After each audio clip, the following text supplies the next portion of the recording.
So, welcome everyone. We're just going to wait a few moments whilst people start to join us. So, apologies for the quiet part at the beginning, but we'll just watch for people to join. So I can see people are already coming in, which is good. Let's give a few more minutes.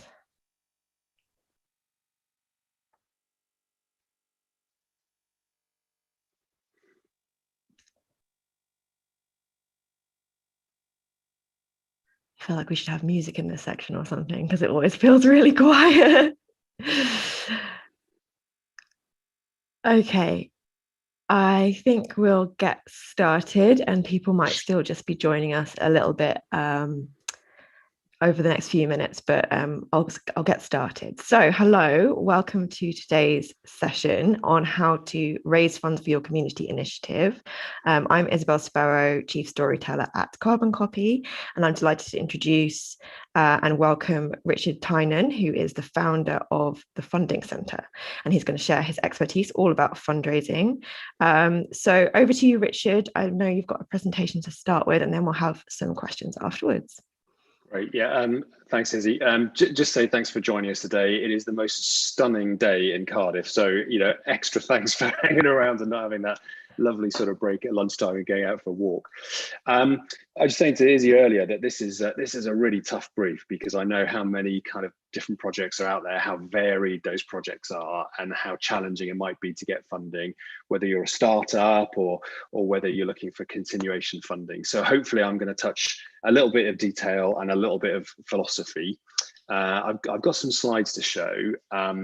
So I'm just going to share my screen momentarily. I promise it won't be too painful.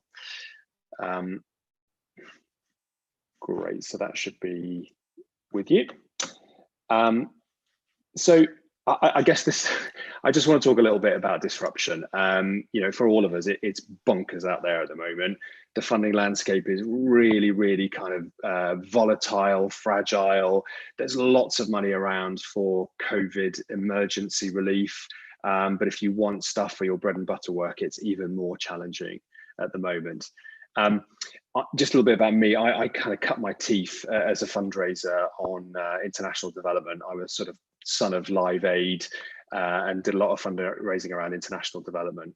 And again, the sort of philosophy, I think, around campaigning work and raising funds for things that you care very, very deeply about, does transfer quite well. But it's really important just to remember that, fundraising isn't a license to print money. It is something that is about getting the resources you need to do an important job, to make a difference. And from a philosophical point of view, people talk about the begging bowl. They talk about going out there and pleading and asking for money. It's not about that. But nor is it a kind of slimy salesman approach trying to persuade everybody to give you money. It's very, very much about building partnerships and trying to find funders who are a good match.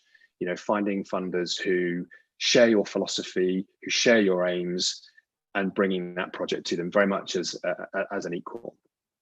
I think again, when you're thinking about where to start, I sort of take the approach of who out there has to give me money, not just wants to give me money, but their job is to give money. It's much easier to persuade those people rather than it is to persuade Joe Public. And if you look at those kind of four major sort of sources of funding, statutory, trusts, businesses, and individuals, there are organizations out there whose job it is. So whether it's government, whether it's local authority, or whether it's a charitable trust, their job is to give you money. And they're just got to decide who. And your job is to persuade them. So again, if you look at the two big sources, now whether you're constituted as a charity or whether you are not formally constituted, probably the easiest source of funding, which I'm sure you're familiar with, is going to be the lottery. Okay, the National Lottery Fund, huge program, depending on your ethics in terms of gambling, whether you're interested in talking about that, but there is huge amounts of money available from lottery projects. And again, not everyone is aware that the National Lottery Heritage Fund also funds environmental projects. You know, they're very interested in nature, they're very interested in habitat, they're very interested in the environment generally, and there's some really, really, you know, interesting and useful pots of money that are out there. Some of them are fairly low level, very accessible, relatively easy to fill in the application forms. And again, I'll put some links on later just so you can have a little poke around. Aside from the lottery, obviously there are charitable trusts. So these again are organizations that are made up from either bequests or money that's been left specifically for funding particular activities.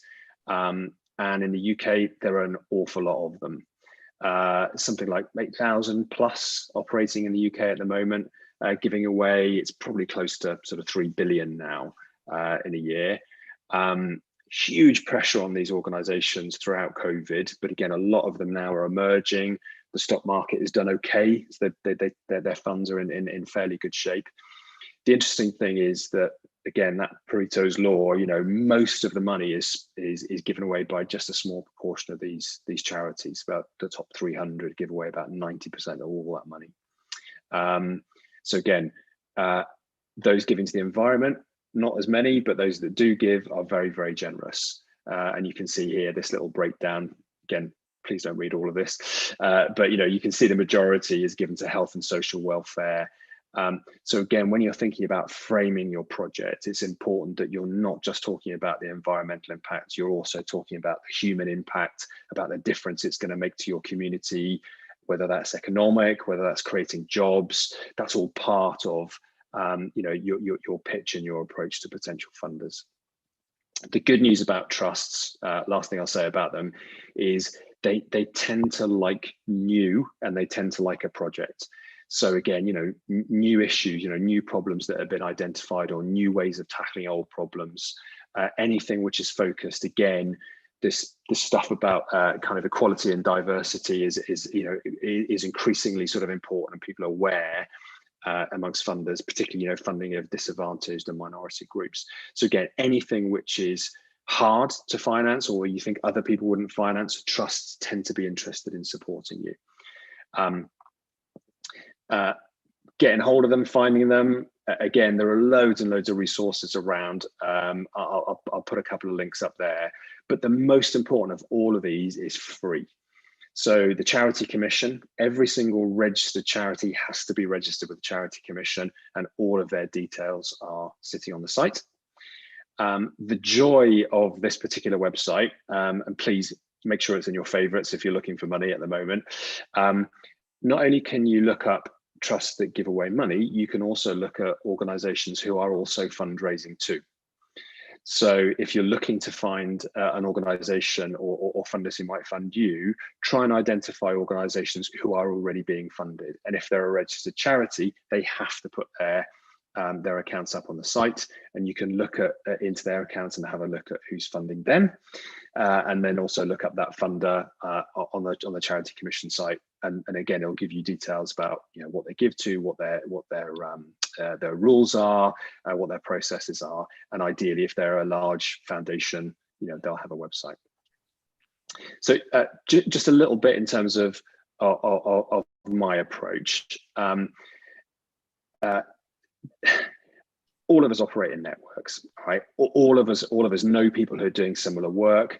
And if people are slightly ahead of you in the game and they've done this before, again, use those networks. You know, talk to them about where the funding has come from. Talk to them about where there might be influence and ways of getting to those particular funds, whether that's through your local authority, whether it's through a funder. Again, you know, rely on those networks. I'm a huge fan of plagiarism. There is nothing new under the sun. You know, recycling ideas, you know, using initiatives that have been used by others, this forum, you know, others, again, you know, soak and soak and soak, you know, what people have done and what has worked. Because there are not that many funders at the moment who are actively funding kind of new initiatives, that they are there, but they are few and far between. It's really, really important that when you're thinking about your fundraising, you're thinking about retention. keeping those donors close, building a relationship with them. There's no more likely funder to fund you than somebody who is already funding you. It's important to kind of build on that relationship, and as I say, retain those funders. We're operating in Wales. Our community is very tight. We've got a devolved government. We have very, very kind of close connections, which is fantastic from a fundraising point of view. But also, if you ever make a mistake, it resonates forever and everybody knows. So again, making sure that people are kind of, well cared for, those relationships are kind of nurtured. The other issue really is about trying to explain the difference that you're going to make. In fundraising terms, this is your case for support, but it's really, really important that, when you're talking to funders about, why they should give, that you've got evidence of impact. Now, whether that's evidence of similar projects where there is, impact that you can show from emulating their project, or from your own activity proving that your project makes a difference, this is more important than ever. And I think for larger projects, having that business plan and a business case when you're taking it to funders, again, is incredibly important, that you've done the kind of the brain work around the numbers to show that your project is sustainable. They're much more likely to come in. And finally, probably the most important skill as a fundraiser, just getting used to rejection. It's not personal.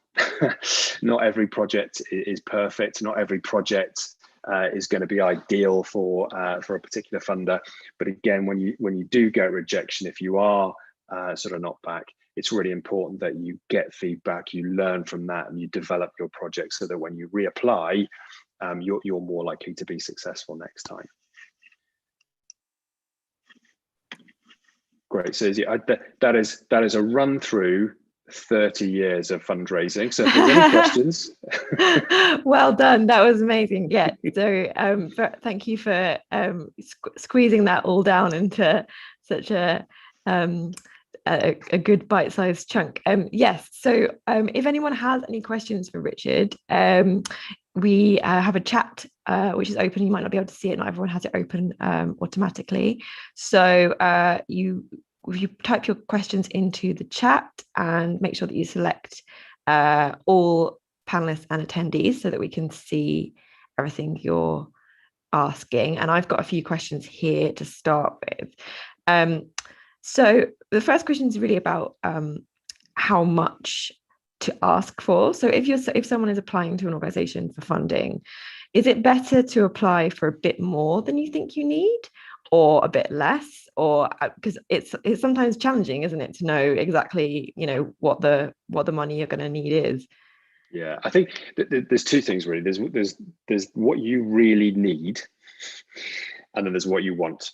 So in terms of what you need, it is really important that you budget properly.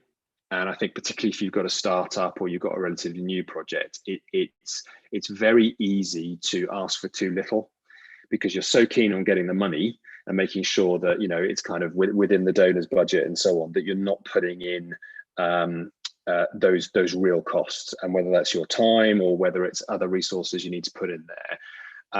And most funders now are willing to consider an overhead. So if you're going to go to the lottery, for example, it's perfectly legitimate to put in a 15%-ish overhead if you've got salaries or any direct costs in there. But I think it's really important to be very clear with the funder what you need. And so, it's not about asking for too much or too little, it's asking for the right amount. Right amount, absolutely. Question here from the audience. Do funders expect to have match funding from sponsors? It very much depends on who you're going to. So if you're going to, say you're going to the Heritage Lottery Fund and you wanted sort of less than 10 grand, they're not bothered. They're fine for you to just ask for the full amount. What a lot of the lottery bodies do like is a contribution of some sort. So whether that is volunteer time or whether it's in-kind support, it doesn't have to be cash.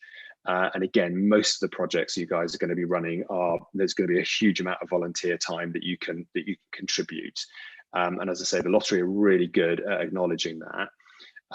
Some will require a proportion, but as I say, if it's a startup, I don't think there's an expectation that you're going to have a lot to contribute. And again, there are a lot of trusts who are very committed to environmental projects, and they like the innovation. They understand that you're taking a risk, and therefore that they want to share in that risk, and they're not looking for match funding. So it's becoming less and less of a requirement. Yeah. Can you explain a bit more about what is expected in terms of a business plan, sort of the basics of that, I guess? That's another presentation. That's a whole other 10-minute presentation. Yeah. The key thing is, like any I guess any kind of business, you need the absolute basics in there. So the market, if you've got an income that you're expecting to generate through these activities, you need to show that there is a market there. Now, whether that's a similar organization doing similar work, if you're selling tickets, or if you're selling shares, are there projects that you can point to where that happens?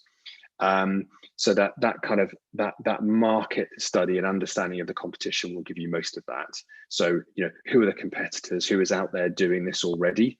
If there's lots and lots of competition, that might actually give reassurance to a plan to say, well, actually, this is growing. There's a lot of people out there doing similar stuff. If it's new, again, we need to show that people are interested. So can you get letters of support from potential funders or potential customers, depending on what the initiative is. And then ideally you would have, again, your financials. You want to show what things look like when it's up and running. So again, you want that projection sort of 2-3 years down the line. So if a funder does come in, they understand that your funding isn't going to cover everything for now, but in the long run, it's all going to work. There's stacks of brilliant resource out there for business plans. And interestingly, if you go to some of these funders, and again, the lottery, that they've got some really good examples of business plans. There's lots and lots of stuff available out there. Great, that's really helpful. Thank you. Got a question here about the evidence that you might need to provide about how the money's been spent and what it's achieved. So I guess that's about like after the funding's been received, where you have to go back and provide that evidence. Yeah, like all these things, yes, you need to prove that you spent the money on what you said you were going to spend it on. And what's really important is that you start properly. So when you're designing your project that you're going to get funding for, that you're very, very clear about the objectives. So you're very, very clear about the change that you want to happen, and also you're clear about how you're going to measure that change. So if it's about the number of bodies coming through the door, or if it's about the amount of carbon you're saving, it just depends on how you measure it. So again, good fundraising is based on really good project management and project development. But I think starting off knowing what you have to measure will make the whole project much easier. So again, that evaluation and understanding the impact is absolutely crucial. Yeah. Are there any trusts or foundations specifically geared for funding research or capacity building activities, or do they tend to prefer more tangible implementation projects? No, there are quite a lot of organizations that like research. Again, it's about innovation, doing things differently. Again, if you want some clues, look at organizations that are doing lots of research. So that tends to be, universities, larger organizations. But again, if you're doing things which are highly innovative, then again, foundations are going to be interested. I mentioned earlier, I don't know whether these slides get shared, but I've got a couple of links in there about resources. Unfortunately, some of the best resources for accessing information about trust are paid for. Right. But again, if you've got some obvious comparators or collaborators or competition that you can look at, that should give you a fairly quick, prospect list around research, and trusts who are interested in that. So yeah, plenty out there. There was a second part to that question as well, which wasn't about research. It was sort of the opposite of that, as in, do they prefer more tangible projects? So it's kind of been answered, I think. Yeah. Do funders like being part of a funding consortium? I.e., can you look for more than one funder to support to get the money you need? Yeah, that's a great question. Obviously, Consortium is great because it spreads the risk. It's a nightmare because it's more relationships you've got to manage. So it's a balancing act depending on how much money you need. But generally, funders will define, where they like to come in. Some will say, look, we want to own it. We want to have our name on the door and we want to be associated very clearly with this and we don't want anybody else involved. Others, which is actually more common, will say, come to us when you've got 50% of the funding, or come to us when most of the funding's in place and we will come and finish off the appeal for you. So again, most foundations will have fairly clear guidelines. Again, with the lottery bodies, much easier. It tends to be, they're not that bothered about who else is there. They just want to know that the project makes sense. But as I say, the larger the project, the larger the contribution they like to have, usually sort of 5-10% of funding from other sources. Great. Thank you. So many questions coming in now. So someone said here, Alana said here, I've noticed a number of funds only fund environmental projects that have a national impact. Would that include local schemes that could be scaled by others? It's really tricky, isn't it? Because we all think our project is so important, it's going to change the world. So I think that to be able to demonstrate that it's replicable or scalable, I think is really important. And often those funders, if they are looking for sort of nationally significant projects, they kind of want to know, okay, if it is scalable, how would you scale it? How is it going to have that kind of national impact? So they are persuadable, and obviously every project starts small. It doesn't start off being one big massive project. I think what can help there is partnerships. So again, if you've got a large partner who might be able to help you scale it up, that could form part of the project, whether that's information sharing or spreading the word about how the project works. But they tend to be quite specific. But if in doubt, contact them. A lot of these larger foundations, there is a named person, there's a contact number, they expect to be called, they're paid, that's their job, is to help give this money away. So again, if there's any doubt, make sure you do try and get in touch with them, if you can. We've got one here from Carson. He says, our primary focus at the moment is to recruit 2 part-time key staff with skills we currently do not have. Are there any groups of funders more suitable for an approach like this? So I guess it's funders that will help with recruitment. Is that a... I guess there's 2 things there. There's the recruitment and presumably covering their salaries, is the issue. So from if I was looking at prospects there, the key thing I'd be looking at is are there organisations that provide multi-year funding? Of course, the lottery again, they will provide multi-year funds. Some of the larger foundations again will provide multi-year funding. Esme Fairburn, I'm sure you've all heard of. It is one of those very, very challenging to get money from them, and very few organisations will fund core costs, but they tend to like a salary or something they can stick their name on. So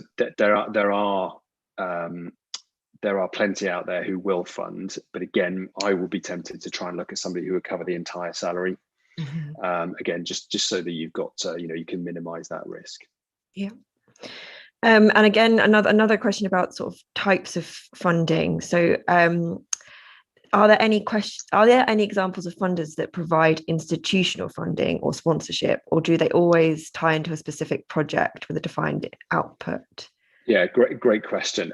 So the manna from heaven we're all looking for is that kind of unrestricted core funding, and it is the biggest challenge for all fundraisers. There are trusts definitely out there who understand the importance of core funding, and they talk a good game that core funding is important, but whether you can get hold of it is another challenge. So there are a few. And I mentioned Esme Fairburn. They've done a really detailed, if you look at their website, there's a really detailed report that they've done on core funding and the importance of core funding. So that's, what I mean by core is, that they'll give you that money for all of your sort of, non-project related costs. The Garfield Western Foundation are another one who will fund core, and they've now moved to looking into multi-year funding as well. So they are there, but they're few and far between. Yeah. But the longer the relationship you've got with the organization, the easier it is, I think, to persuade them to fund you because of your values and your sort of global outputs, as opposed to specific projects. Great, thank you. I've just got one more question, which is about actually when you're starting an organization from scratch, or a project from scratch, and you're sort of building your team, are there any sort of specific skills, backgrounds that would be really helpful in order to do things like applying for fundraising, for funding? Obviously, if someone has a fundraising background, that's great, but are there kind of other attributes that would be helpful to include in your team or your board? Oh, definitely. Definitely recruit somebody with unlimited wealth who's probably got a private trust fund and they can stick their own money in. I think, again, getting people who've got experience of raising funds is fantastic, because there are really clear processes for doing this. It's not a case of hit and hope, but there are certainly transferable skills. So, for example, when we train sort of people who are new to fundraising, the very, very best bid writers, I can tell you now, are former teachers. They've got, they answer the question, they write to the word length, they read the question, and can write copy and formulate projects. So I think somebody who's got that direct experience. I think in terms of if your business model requires trading as opposed to just fundraising, then again, somebody with commercial experience, of course, is invaluable. Somebody who can help you with your business plan, can help you implement and do all those funny things around like marketing and promotion and all that sort of stuff. Yeah, as I say, people are good at writing forms. Well, that's really, really helpful. I think that we've had some really excellent questions, and I feel like we've managed to pack a lot into the half-hour session. So thank you very much for your time. And the recording will be on YouTube straight away after this. So if anyone would like to rewatch, then you can, and we'll try and sort out for those slides to be shared so that we can get those links to people if they need them for the future as well. So thank you very much again to Richard, and thank you to everyone for watching, and take care and go out and enjoy the sunshine now. Great, thanks, Izzy. Cheers, bye.